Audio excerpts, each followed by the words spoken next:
এবার এই আগুনে অনেক মানুষ জ্বলবে।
আবে কানা নাকি দেখে যেতে পারিস না? অন্ধই আমি ভাই। আরে ভাই সরি আমার লাঠি। আমি বুঝতে পারিনি। আপনার এইভাবে বাইরে বেরোনো উচিত নয়, আপনার আঘাত লেগে যেতে পারে তো। ক্ষমা করবেন, আমায় আর একটু সচেতন হতে হবে। ঠিক আছে ঠিক আছে, সাবধানে যাবেন। আগে আগে। আপনি যেতে পারবেন না? আমি ছেড়ে দিয়ে আসবো। না না, আমি চলে যাব। ঠিক আছে, থ্যাংক ইউ।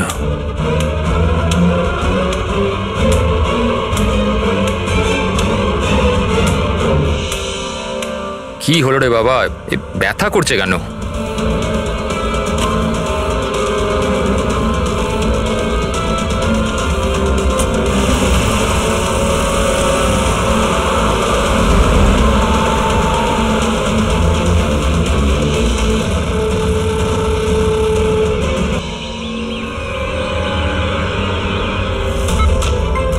কিচ্ছু হবে না, কিচ্ছু হবে না তোমার। তুমি তুমি তুমি স্থির থাকো।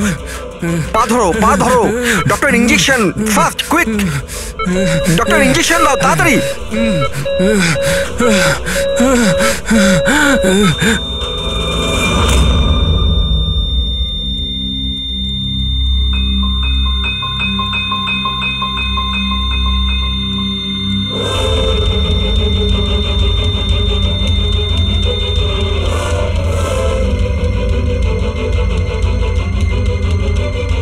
Oh my God, he's dead.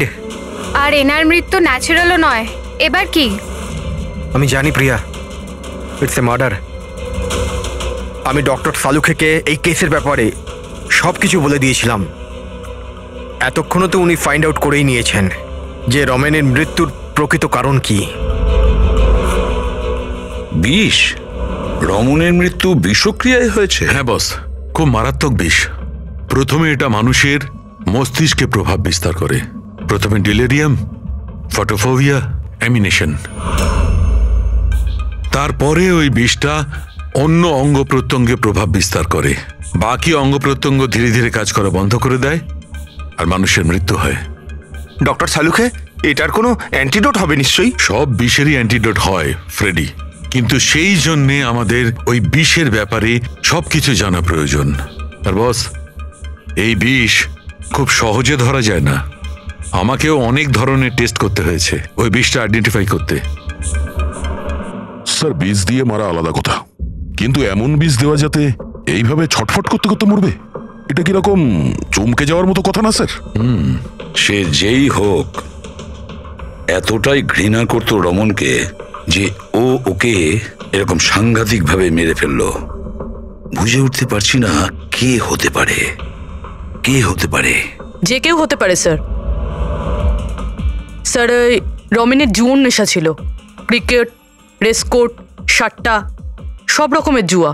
আর এইসবের চক্করে ওর 5 কোটি টাকার ধার হয়ে গিয়েছিল। 5 কোটি? 5 কোটি? হ্যাঁ স্যার, ওর কাছে হুমকি ভরা মেসেজ এসেছিল। ওর ফোন রেকর্ডে এরকম প্রচুর মেসেজ রয়েছে যেগুলো ওকে বুকিজ আর সাট্টার লোকেরা পাঠিয়েছিল। এই দেখুন স্যার, হতে পারে যে এদের মধ্যেই কারুর হুমকি সত্যি হয়ে গেছে হয়তো। বুঝতে পারছি না, কিন্তু যেভাবে মেরেছে স্যার মনে তো হচ্ছে না কোনো বুকির কাজ এটা।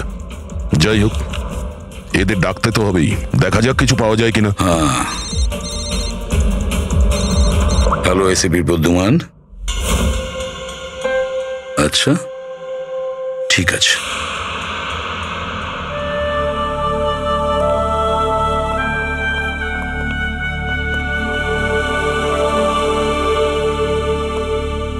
আপনি রমেনের খুড়তুতো ভাই হিতেন। হিতেন, কেউ রমনকে খুন করে দিয়েছে। কি মনে হচ্ছে আপনার, কে করেছে? আমি জানি না স্যার। স্যার, খারাপ কাজের খারাপ পরিণাম, একদিন না একদিন তো এটা হতোই। এবার কে করলো, কিভাবে করলো সেটা তো জানি না স্যার, কিন্তু এতজনের সাথে শত্রুতা, এত টাকা ধার, ওদের মধ্যে কেউই হয়তো। স্যার, আচ্ছা, আপনি ছাড়া পরিবারে আর এর কে কে আছে? মা আছে ওর, কিন্তু এখন উনি কোথায় আছেন সেটা আমি জানি না। আচ্ছা ঠিক আছে, আমাদের ইনভেস্টিগেশন এখনো চলছে, তো বডিটা এখন আমাদের কাছেই থাকবে। আপনি আপনার নাম্বারটা ওখানে লিখিয়ে দিয়ে যান, প্রয়োজন পড়লে আপনাকে কল করে নেব। ঠিক আছে স্যার। Thank you.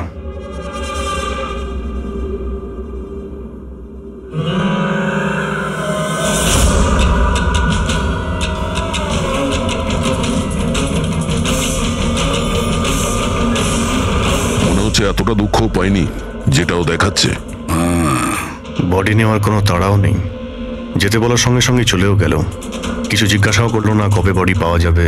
গোলমাল আছে, গোলমাল আছে এই হিতেনের মধ্যে, গোলমাল আছে।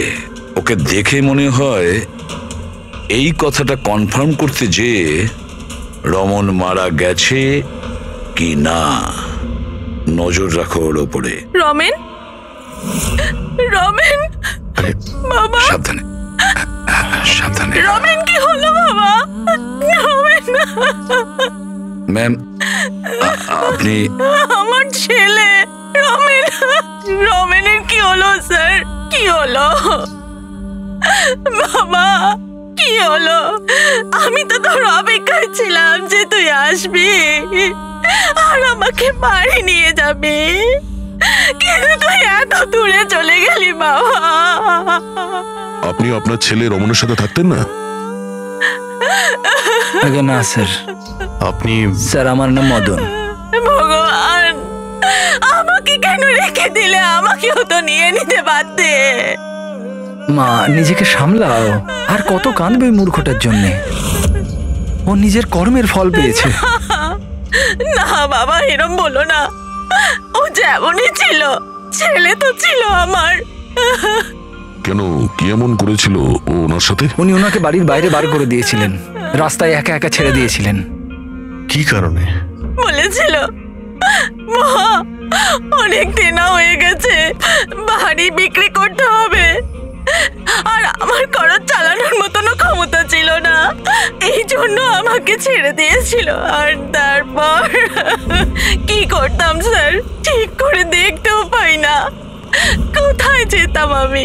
ওই জন্য পড়ে রইলাম ফুটপাতে, ক্ষুধার্ত, তৃষ্ণার্ত, সহায়হীন হয়ে।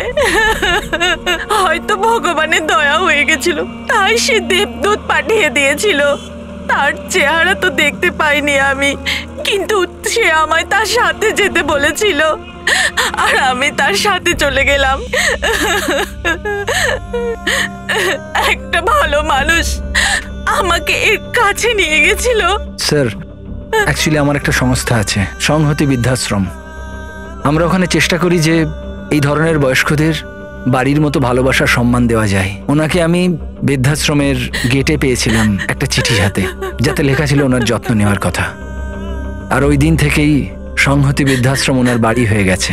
আজ সকালে ল্যান্ডলাইনে ফোন এলো যে ওনার ছেলের মৃত্যু হয়ে গেছে। ব্যাস, উনি তখন থেকেই কাঁদছেন। আসলে মা তো। আমি আপনাদের কাছে অনুরোধ করছি, এই হত্যাকারীকে ছাড়বেন না স্যার। অবশ্যই শাস্তি দেবেন স্যার, অবশ্যই শাস্তি দেবেন। দেখুন ম্যাম, আমি আপনাকে কথা দিচ্ছি, আমরা রমনের খুনিকে ছাড়বো না, তাকে কঠোর থেকে কঠোরতম শাস্তি দেব। আপনি প্লিজ এ ব্যাপারে ভাববেন না। আপনি নিজেকে সামলে নিন। মদন, তুমি ওনার খেয়াল রেখো। আরো একটা কথা, কোনো কিছুর দরকার যদি আপনাদের পড়ে তাহলে নিশ্চয়ই আমাদের জানাবেন। দারুণ ব্যাপার। সারিকা, হসপিটালের ডক্টরের রিপোর্ট অনুসারে এর হাঁটুতে যে চিহ্নটা পাওয়া গেছে, এটা হয় কোনো অ্যালার্জির আর নয়তো কোনো বিষাক্ত ধরনের পোকামাকড়ের দংশনের চিহ্ন।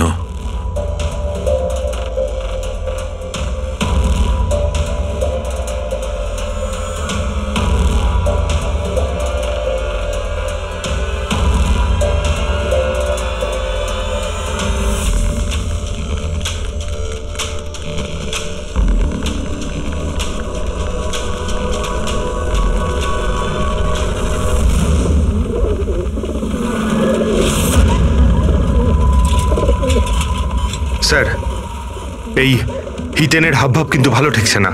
এমন এমন সব লোকজনের সঙ্গে ওর পরিচয় আছে যে ওকে সন্দেহ করাটা স্বাভাবিক।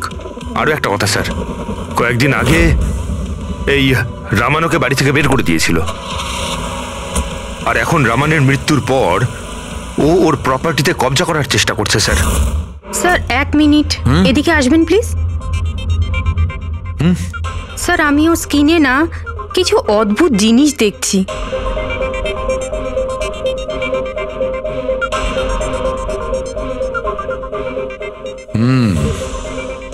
সারিকা, এই যে অদ্ভুত জিনিসটা দেখতে পাওয়া যাচ্ছে, আসলে এটা প্যারাফিন। প্যারাফিন? আরে, তার মানে ওই বিষটা ওর থাইতে ইনজেক্ট করা হয়েছিল? করা হয়েছে, ওই বিষটা এর থাইতেই ইনজেক্ট করা হয়েছে। তাহলে মোম কোথা থেকে এলো?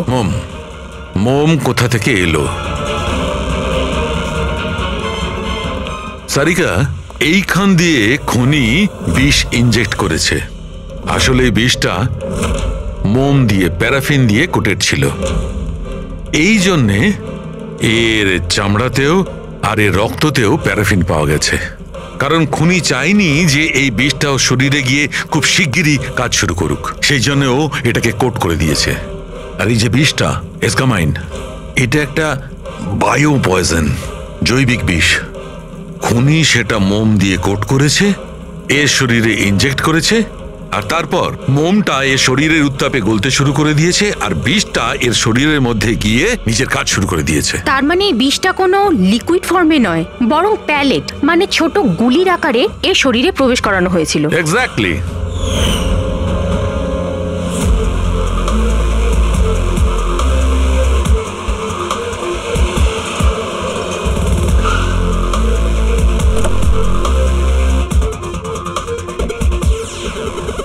এই হলো সেই কনস্ট্রাকশন সাইট যেখানে রমন ইঞ্জিনিয়ার ছিল।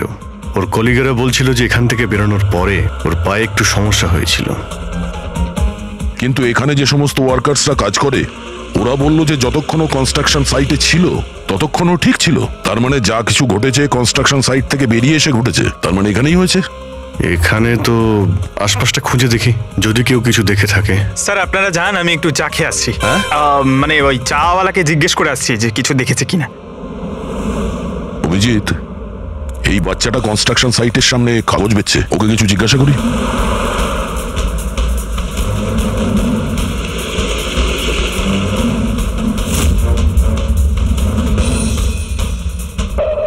কি নাম বাবা তোমার?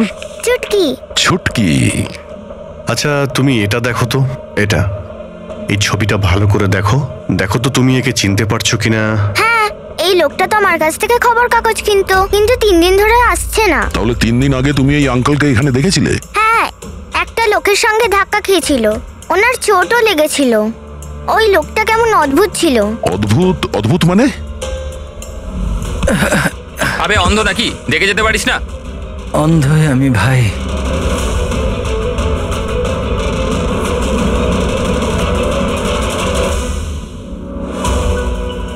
কি হলো ভাই, এত ব্যথা হচ্ছে কেন?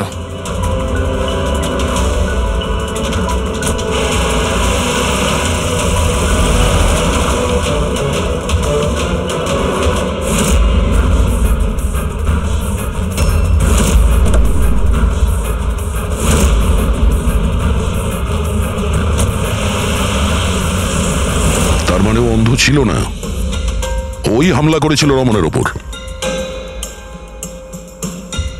আচ্ছা এটা বলো তো যে ওই আঙ্কেলকে তুমি চিনতে পারবে? তুমি কি ওকে ঠিক করে দেখেছিলে? না। আচ্ছা ওই গাড়ির নাম্বারটা মনে আছে? না আঙ্কেল, ওই আঙ্কেলকে গাড়ি চালাতে দেখে আমি অবাক হয়ে গেছিলাম, এই জন্য গাড়ির নাম্বার মনে নেই। কিন্তু কি হয়েছে আঙ্কেল? ইঞ্জিনিয়ার আঙ্কেল ঠিক আছে তো? না বাবু, ওর কিছু হয়নি।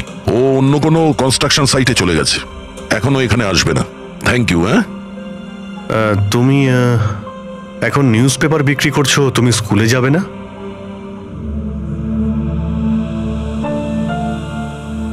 কি ব্যাপার? হ্যাঁ, স্কুল তো যাওয়া উচিত। আর তুমি তো খুবই ইন্টেলিজেন্ট মেয়ে, অ্যাকচুয়ালি প্রত্যেক বাচ্চারই স্কুলে যাওয়া উচিত, আর তোমারও যাওয়া উচিত। কিন্তু স্কুল যাওয়ার জন্য অনেক টাকা দরকার না আঙ্কেল? আমার কাছে টাকা নেই।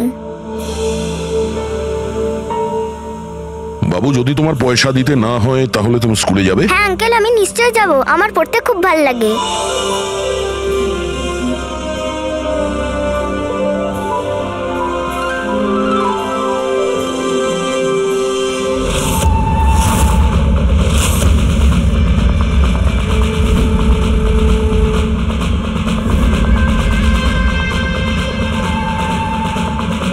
সমীর, এবার তোমার পালা। হ্যাঁ বলো। ভাই তুমি একবারে বুঝতে পারো না নাকি? দেখো আমি তোমায় আগেই বলেছি, তুমি যা খুশি করো, আমি ওই ফালতু জায়গার জন্য একটা টাকাও খরচ করব না।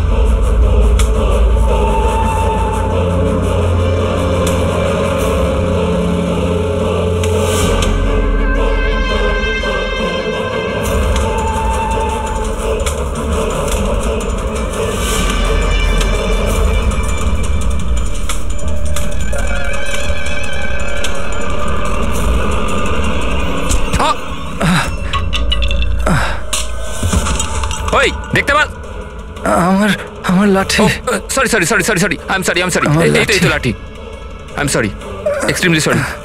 আপনার কোথাও লাগেনি তো? আপনি ঠিক আছেন তো? আমি আপনাকে কোথাও ছেড়ে দিই? না না, আমি ঠিক আছি, আমি চলে যাব। আপনি ঠিক আছেন তো? হ্যাঁ আমি আমি আমি আমি ঠিক আছি। আপনি সাবধানে যাবেন। হ্যাঁ ঠিক আছে, আপনি সাবধানে যাবেন। ওকে, থ্যাংক ইউ। হ্যাঁ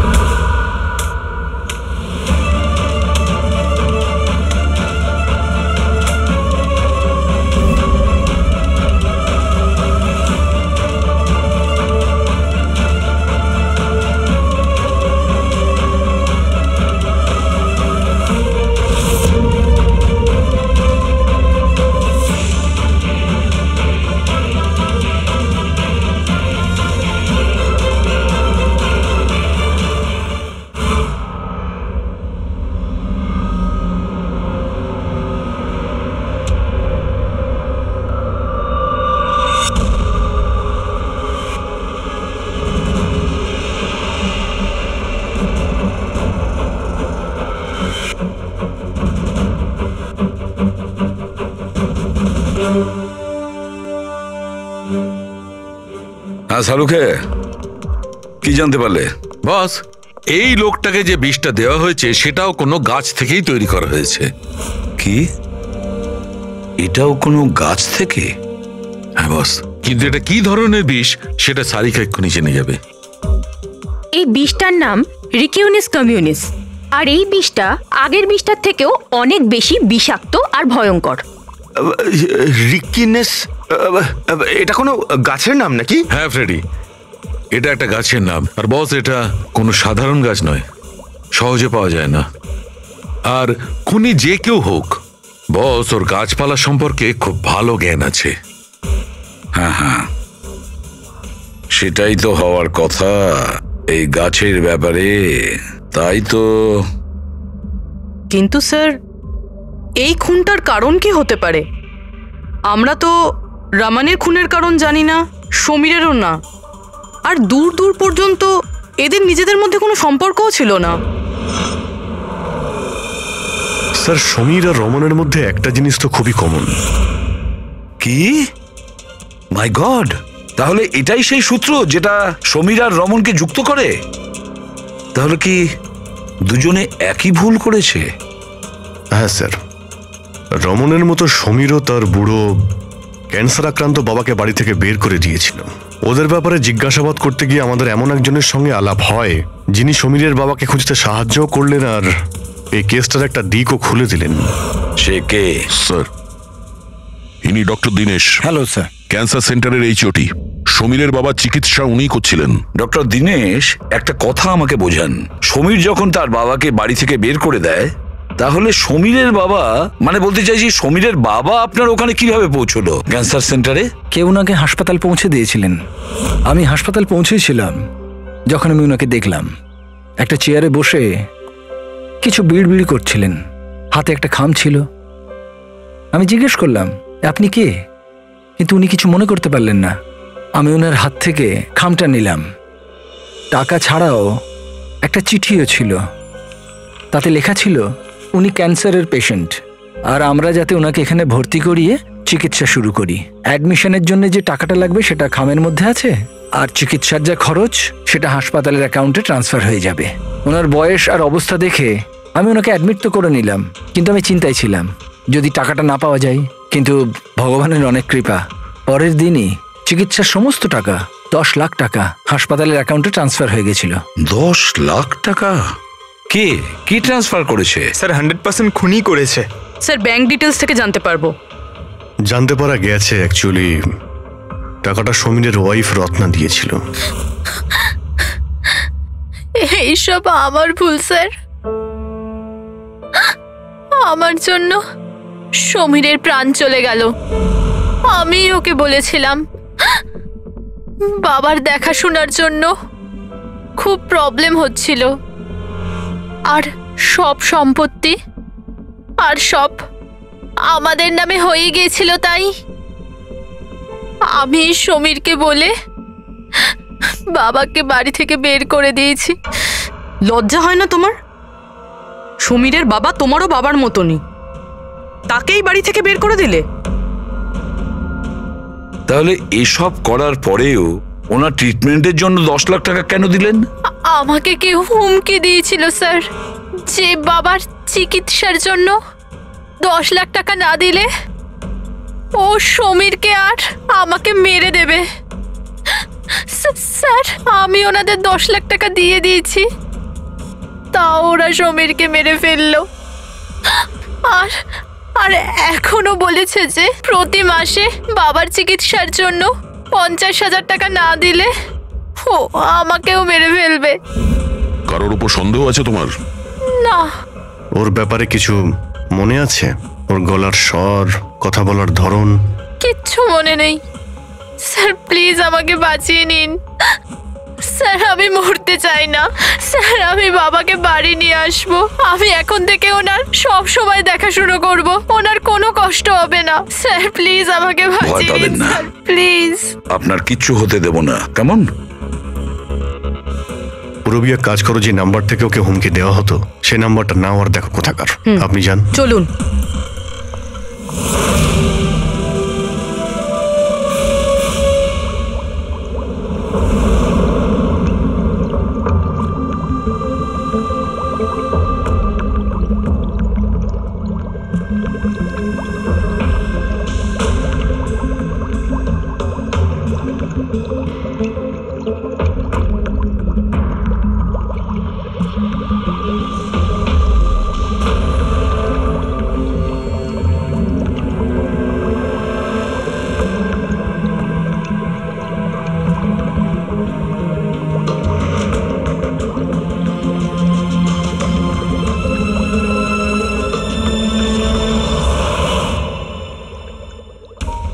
স্যার আমরা এতগুলো অ্যান্টিডোটস বানিয়েছি, কিন্তু এটার কি নিশ্চয়তা আছে যে খুনি এর মধ্যেই কোনো একটা বিষ ব্যবহার করবে? এবার আর যাই করি, আমরা খুনির মাথার ভেতরে তো আর ঢুকতে পারবো না। তোমার কথাটা একদম ঠিকই সারিকা, কিন্তু একটা কথা ভাবো, খুনি এই গাছগুলো থেকে বিষ বার করে ব্যবহার করছে, এই গাছগুলো থেকে আগেরটা থেকে আরো বেশি বিষাক্ত প্রত্যেকবার। আমাদের সব সময় প্রস্তুত থাকতে হবে। জানি না পরের বার কোন ধরনের গাছের বিষ কাকে প্রয়োগ করবে, জানি না কার ওপর, কবে, কখন, কোথায়, কোন ধরনের গাছের জানা নেই।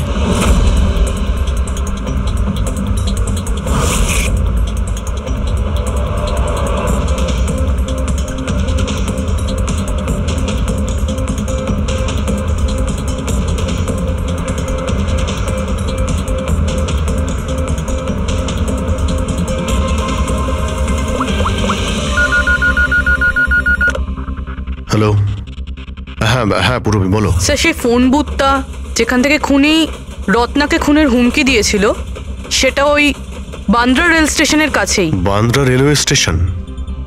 কিন্তু ওখানে তো খুব ভিড় থাকে, ওখানে নিশ্চয়ই ও অন্ধ সেজে এই কাজটা করেনি। খুবই কঠিন এটা জানতে পারা।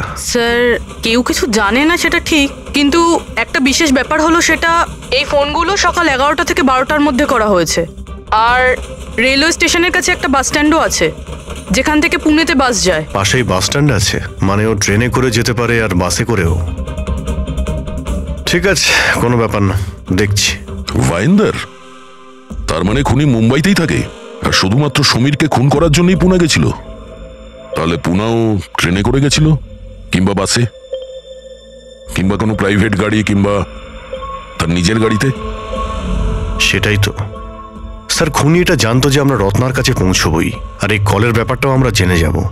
সেই জন্যই ও আমাদের বিভ্রান্ত করছে, আমাদের সঙ্গে খেলতে চাইছে। হ্যাঁ, খেলাই খেলছে। কিন্তু স্যার, আমরা খুনি পর্যন্ত পৌঁছবো কি করে? আমাদের কাছে তো ওর বিরুদ্ধে কোনো ইনফরমেশনই নেই, আর আমরা এটাও জানি না যে ওর পরবর্তী শিকার কে হবে। পঙ্কজ, খুনি শিকারের কাছে পৌঁছানোর আগেই আমরা তার কাছে শিকার পৌঁছে দেব।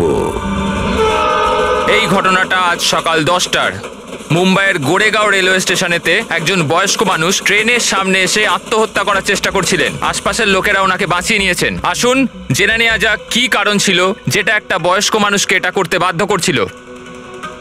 ছেড়ে দাও আমাকে, কেন আমাকে ধরে রেখে দিয়েছো? ছেড়ে দাও আমাকে, আমি বাঁচতে চাই না। কি করব আমি বেঁচে থেকে? কিন্তু আপনার সাথে কি হয়েছে? আপনি কেন আত্মহত্যা করতে চাইছিলেন? কি হয়েছে? আমার সঙ্গে কি হয়েছে? আমাকে আমাকে আমার একমাত্র ছেলে বাড়ি থেকে বার করে দিয়েছে ধাক্কা মেরে। আমি আমার ছেলেকে এত আদর যত্নে বড় করলাম, আর ও আমাকে ধাক্কা মেরে বাড়ি থেকে বার করে দিল। এটা তো খুবই দুঃখের কথা। এ কি অবস্থা আমাদের আজকালকার সমাজের। আপনার ছেলে কি করেন? কাজ করে, স্কুলে যায়। টিচার বুঝি? না, পড়াশোনা করে, স্কুলে পড়াশোনা করে। এখন 8 বছর বয়স। হ্যাঁ, কি বললেন আপনি? কি বললাম আমি? আপনার ছেলের কত বয়স হলো? কত বছর বয়স? আপনি যে বললেন 8 বছর বয়স। আমার ছেলে 8 বছর বয়স মাত্র আমাকে ঘর থেকে বার করে দিল, আমি মরেই যাব। আপনারা শুনতেই পেলেন, ইনি দাবি করছেন যে এনার 8 বছরের ছেলে নাকি বাড়ি থেকে বের করে দিয়েছে। কি এমন ঘটেছিল? কে এই 8 বছরের বাচ্চা? রেল লাইনে মাথা দিচ্ছিলেন যে বয়স্ক মানুষ, তার 8 বছরের ছেলের খোঁজ আমরা পেয়ে গেছি। আসলে তিনি একজন 33 বছরের সফটওয়্যার ইঞ্জিনিয়ার। বয়স্ক মানুষটির মস্তিষ্কে সমস্যা থাকার জন্য উনি এখনো ছেলেকে 8 বছরেরই ভাবেন। ওনার ছেলে আমেরিকায় থাকেন, আর সে ওনাকে বাড়ির বাইরে বার করে দিয়েছেন। আর তারপরেই বয়স্ক মানুষটি আত্মহত্যা করার চেষ্টা করেন। আসুন আসুন ওনার ছেলেকে জিজ্ঞেস করি উনি এটা কেন করলেন। Sir, 1 minute. স্যার, একটা প্রশ্ন ছিল। স্যার, এটা কি সত্যি খবর যে আপনি আপনার বাবাকে বাড়ি থেকে বার করে দিয়েছিলেন? এটা সত্যি। স্যার আপনি এটা কেন করলেন? আপনার কি এটা একদম খারাপ লাগলো না? বার করেছি আমি, আর খারাপও লাগেনি। আপনি চেনেন ওনাকে? আপনি কখনো সহ্য করেছেন? ওনার অ্যালজাইমার আছে, ওনাকে সামলাতে সামলাতে পাগল হয়ে যাচ্ছি আমি। আমার একটা নিজস্ব জীবন আছে, আমার ওয়াইফ আছে, বাচ্চা আছে। কি করব আমি? আরে কতদিন ধরে টাকা খরচা করে ওনার ট্রিটমেন্ট করাবো আমি, আর কিচ্ছু নেই আমার কাছে। কি করে ট্রিটমেন্ট করাবো ওনার আমি? আরে আমাদের পেছন ছাড়ো তুমি, এখান থেকে দূরে কোথাও চলে যাও। বিরক্ত হয়ে গেছে আমি তোমার থেকে। এই নাটক দেখার জন্য এখানে দাঁড় করিয়ে রেখেছো, এবার আনন্দ পেয়েছো তো? চলে যাও এখান থেকে। Sir sir sir sir sir sir আপনিও তো কখনো ছোট ছিলেন, ইনি আপনাকে পড়াশোনা শিখে বড় করলেন, আপনাকে মানুষ করলেন, আর আপনি ওনাকে বাড়ির বাইরে বার করে দিলেন। ভালোবাসা উতলে পড়ছে? হ্যাঁ, যা যা তুলে নিয়ে যা, যা। মাথা খারাপ করো না আমার, তোমার যা করা ছিল তুমি করে নিয়েছো এখানে ডেকে আমাকে। শান্তি পেয়েছো তো? টাকা কামিয়েছো? যাও এখান থেকে। তাহলে দেখলেন আপনারা কিভাবে একজন ছেলে তার বাবাকে বাড়ির বাইরে বার করে দিলেন। এবার এই বয়স্ক মানুষটি কোথায় যাবেন, কার ভরসায় বাঁচবেন? ইনি এনার সারা জীবনের পুঁজি ছেলের ওপর খরচ করেছেন, আর সেই ছেলেই আজকে এনাকে বাড়ির বাইরে বার করে দিয়েছেন।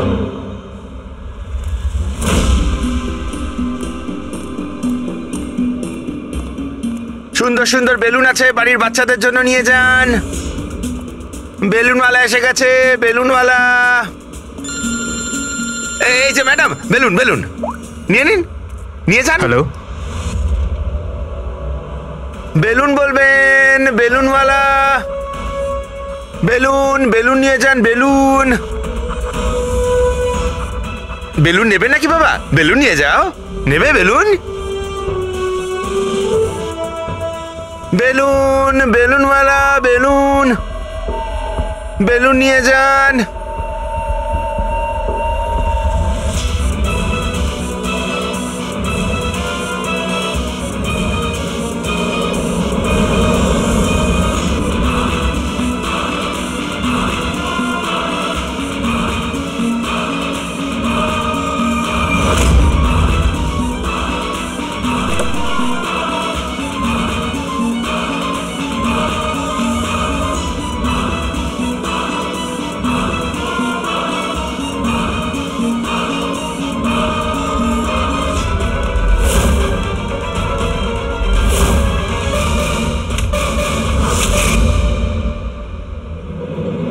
স্যার, স্যার একজন অন্ধ বিল্ডিং এর দিকে আসছে।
এতগুলো লোক? হ্যাঁ তাই তো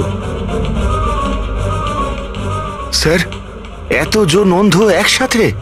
আমরা তো একজন ভেবেছিলাম, এখানে তো 8-10 জন বেরিয়ে গেছে। মনে হচ্ছে এটা ওদের চাল। এক মিনিট সবাই একসঙ্গে এখানে কি করে এলেন? আরে কি করছেন এখানে আপনারা? আরে সবাই একসঙ্গে কি হয়েছেটা কি? হ্যাঁ কি হয়েছে? এখানে চোখের ফ্রি চেকআপের ব্যবস্থা করা হয়েছে, সম্পদ বলল। মানে ওই আমাদের এখানে ডেকে এনেছে। দেখুন এখানে কোনো ক্যাম্প হচ্ছে না, আর আপনাদের এই খবরটা কে দিয়েছে বলুন তো? ওই তো ডেকেছিল আমাদের এখানে।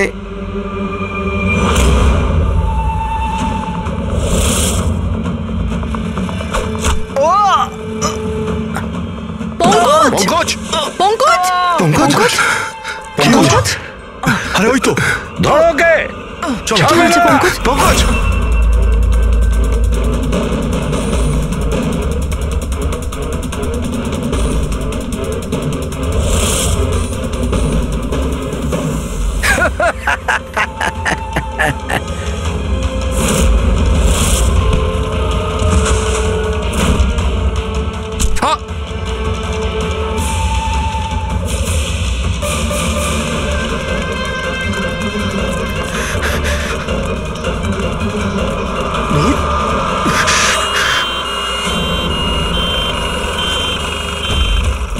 এসো এসো, তাড়াতাড়ি এসো। পঙ্কজ, তোর কিচ্ছু হবে না। কিচ্ছু হবে না। একে অ্যাম্বুলেন্সে নিয়ে যাও।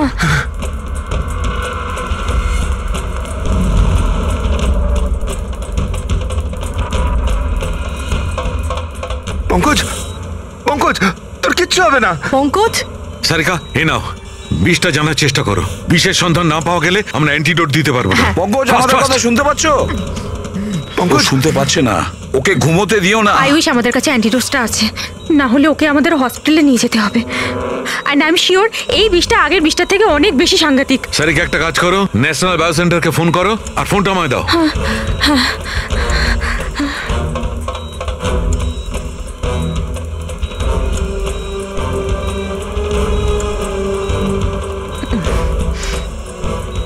Pankaj, don't worry, Pankaj.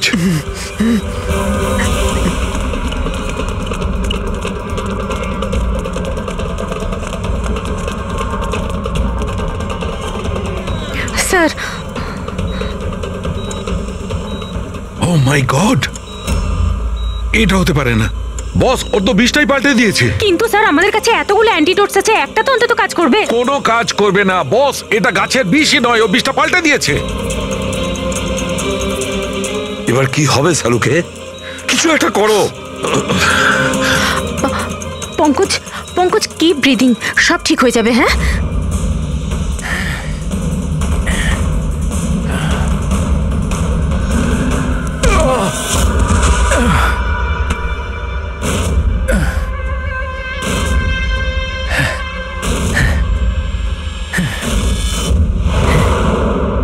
Sir আমার নাম মদন। এসব তুমি করেছো? কেন আমার পেছনে পড়ে আছো? আমি যেটা করেছি ঠিক করেছি। তুমি বলছো এগুলো করে ঠিক করেছো? আমি শুধু খারাপ লোকেদের শাস্তি দিয়েছি, যারা নিজেদের বাবা মায়ের খেয়াল রাখে না, তাদের বেঁচে থাকার কোনো অধিকার নেই। যখন আমার মায়ের মৃত্যু হয়েছিল, আমার দুনিয়া শেষ হয়ে গেছিল। ওই সময় তখন থেকেই আমি এই সংহতি বৃদ্ধাশ্রমে শুরু করেছি। স্যার, ওখানে যত বয়স্ক বাবা মা আসেন না, সব তাদের সন্তানের কাছে অত্যাচারিত। এটা দেখে আমার মাথায় রক্ত উঠে যায়। আমি সেই সময় সিদ্ধান্ত নিই যে এই সবগুলোকে আমি শাস্তি দেব। সেই জন্য এদের মেরে দিই। আমি কি ভুল করেছি? আমি কিছু করুন স্যার, কিছু করুন স্যার। কিচ্ছু করতে পারবো না যতক্ষণ ওই বিষটা কম্পোজিশন জানতে পারছি। ফ্রেডি, আমরা কিচ্ছু করতে পারবো না। যদি ভুল অ্যান্টিডোট দেওয়া হয় তাহলে আরো বেশি ক্ষতি হবে ভাই। স্যার, স্যার পঙ্কজের অবস্থা তো খারাপ হচ্ছে আরো। স্যার পালস পড়ে যাচ্ছে, হসপিটাল নিয়ে যেতে হবে স্যার। কিচ্ছু হবে না, আমাদের এত সময় নেই টেস্ট করার মতো। যতক্ষণ এই বিষটার অ্যান্টিডোট পাচ্ছি। হ্যালো, হ্যাঁ স্যার, হ্যাঁ স্যার, ধরা পড়েছে স্যার। খুনি মদন। হ্যাঁ, বিষ? হ্যাঁ আমি জানছি স্যার। কখনো জানতে পারবে না তোমরা, কখনো জানতে পারবে না তোমরা। ওরা শাস্তি পাবে, ওরা শাস্তি পাবে। ও নো, মদন, মদন, মদন, তাড়াতাড়ি অ্যাম্বুলেন্স ডাকো, তাড়াতাড়ি। না স্যার, কোনো লাভ নেই। আমার কাজ হয়ে গেছে স্যার। মেনে নিচ্ছি তুমি ওদের সাথে যা কিছু করেছো ঠিক করেছো, কিন্তু তুমি যাকে ওই বিষটা দিয়েছো ও নির্দোষ, ও নিরপরাধী, ও কিচ্ছু করেনি। ওই বিষটা কি বলো? হ্যাঁ, BTX স্যার, ওই বিষটার নাম BTX স্যার। সালুকে, ওই বিষের নাম হলো BTX। ঠিক আছে পঙ্কজ, নার্ভাস হয়েও না। দেখো, ওকে চোখ বুঝতে দেবে না। মদন, ব্যাস হয়ে গেছে, হয়ে গেছে। You will be alright. আর পঙ্কজের কিচ্ছু হবে না, কিচ্ছু হবে না। Welcome my boy. ভয় পেও না, কোনো ক্ষতি হবে না তোমার। তুমি মানুষ হিসেবে সত্যি ভালো ছিলে, কিন্তু যা করেছো তা খুবই খারাপ। এই তো চলে গেল অভিজিৎ, কিন্তু যাই হোক, এর ওই বৃদ্ধাশ্রমটাকে বন্ধ হতে দেব না।